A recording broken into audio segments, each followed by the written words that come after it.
Hello అండి. ఈరోజు ఈ వీడియోలో మీకు ఇంట్లోనే జస్ట్ 2 ఇంగ్రీడియెంట్స్‌తో బ్యూటిఫుల్ స్కిన్‌కి టిప్ చెప్తాను. ఇక్కడ నేను గంధపు చెక్క తీసుకున్నానండి. ఇది మనకి ఆన్‌లైన్‌లో అవైలబుల్ ఉంటుంది లేదా ఆయుర్వేదిక్ స్టోర్‌లో కూడా దొరుకుతుంది. ఫస్ట్ నేను సాండ్రాయి మీద రోజ్ వాటర్ వేసుకున్నాను. 2-3 స్పూన్స్ వాటర్ వేసుకోవాలి.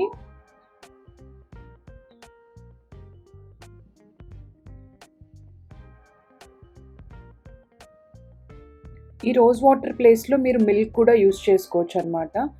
మరీ ఆయిలీ స్కిన్ ఉన్న వాళ్ళైతే మాత్రం మిల్క్ అవాయిడ్ చేయండి.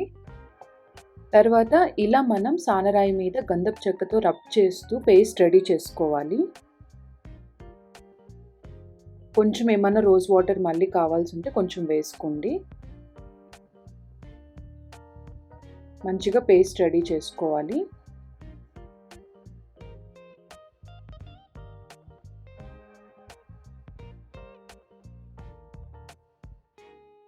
అంతే అండి. ఈ పేస్ట్ రెడీ అయిన తర్వాత ఫేస్‌కి, నెక్ పార్ట్‌కి అంతా అప్లై చేసుకొని తర్వాత 30 మినిట్స్ ఉన్నాక వాష్ చేసుకోవాలి. జస్ట్ 2 ఇంగ్రీడియెంట్స్‌తో మనకి చాలా బ్యూటిఫుల్ స్కిన్ వస్తుందండి ఇంట్లోనే. తప్పకుండా ట్రై చేసి చూడండి. అలానే మరిన్ని టిప్స్ కోసం మా ఛానల్ సబ్స్క్రైబ్ చేసుకోండి. Thank you.